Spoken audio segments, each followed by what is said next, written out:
नमस्कार दोस्तों, राष्ट्रबोध की चुनाव परिक्रमा की इस कड़ी में आपका स्वागत है।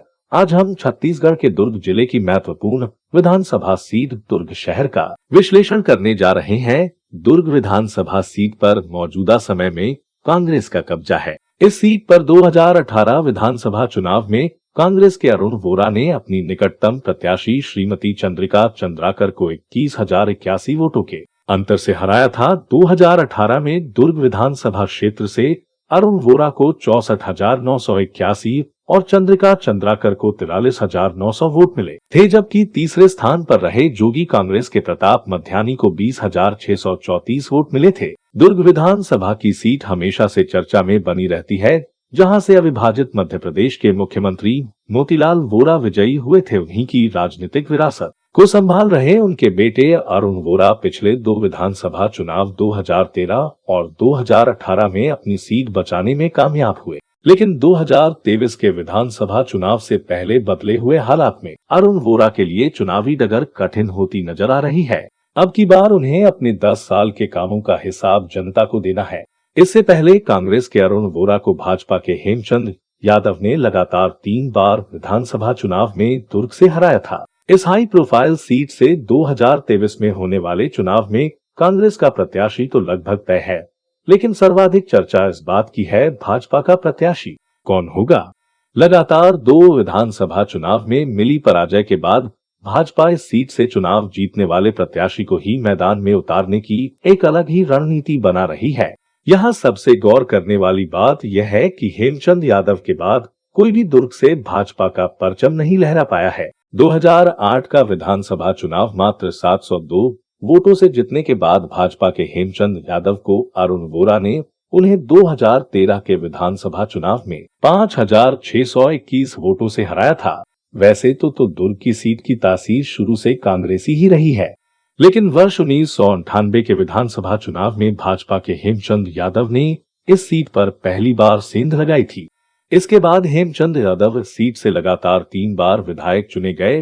वे 2 बार कैबिनेट मंत्री भी रहे, लेकिन वर्ष 2013 के विधानसभा चुनाव में कांग्रेस ने भाजपा से यह सीट छीन ली। तब से कांग्रेस के अरुण वोरा यहां से दूसरी बार विधायक चुने गए।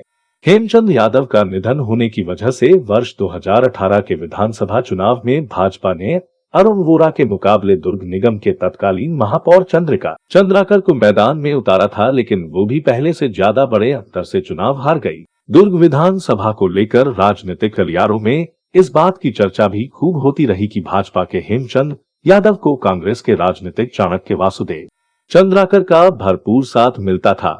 ऐसी ही एक और चर्चा ये भी होती रही है अरुण वोरा को भाजपा की सरोज पांडे का साथ मिलता रहा है। अटकलबाजी के दौर में भाजपा से राज्यसभा सदस्य सरोज पांडे के अलावा कई और नामों की भी चर्चा हो रही है।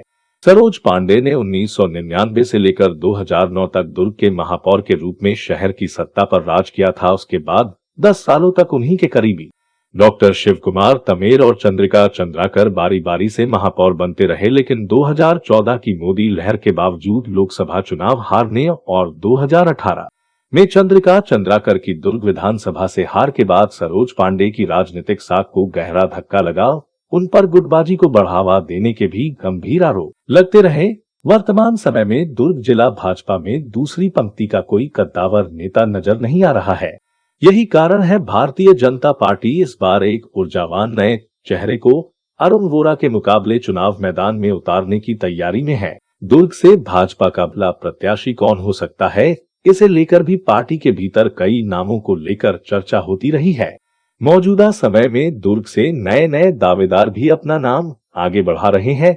दूसरी ओर कांग्रेस के अरुण वोरा की स्थिति भी कम दावाडोल नजर नहीं आ रही। बदले हुए राजनीतिक समीकरण में अपनी सीट बचाने के लिए वे लगातार मशक्कत करते नजर आ रहे हैं। पिछले दिनों दुर्ग शहर के बीचों बीच अनेक सरकारी और निजी जमीनों पर वक्फ बोर्ड के दावे से भड़की शहर की जनता के बीच शहर विधायक अरुण वोरा कहीं नजर नहीं आए, जबकि भाजपा के लोकसभा सांसद विजय बघेल ने इस मुद्दे को हाथों हाथ लपक लिया। ऐसे ही कई संवेदनशील मौकों पर दुर्ग विधायक अरुण वोरा की अनुपस्थिति उन्हें इस साल के अंत में होने वाले विधानसभा चुनाव में भारी पड़ सकती है। चुनाव परिक्रमा की आगे की कड़ी में हम आपको नए उम्मीदवारों की जानकारी के साथ छत्तीसगढ़ के अन्य विधानसभा क्षेत्रों की भी रोचक जानकारी देते रहेंगे। Bureau report, राष्ट्रबोध।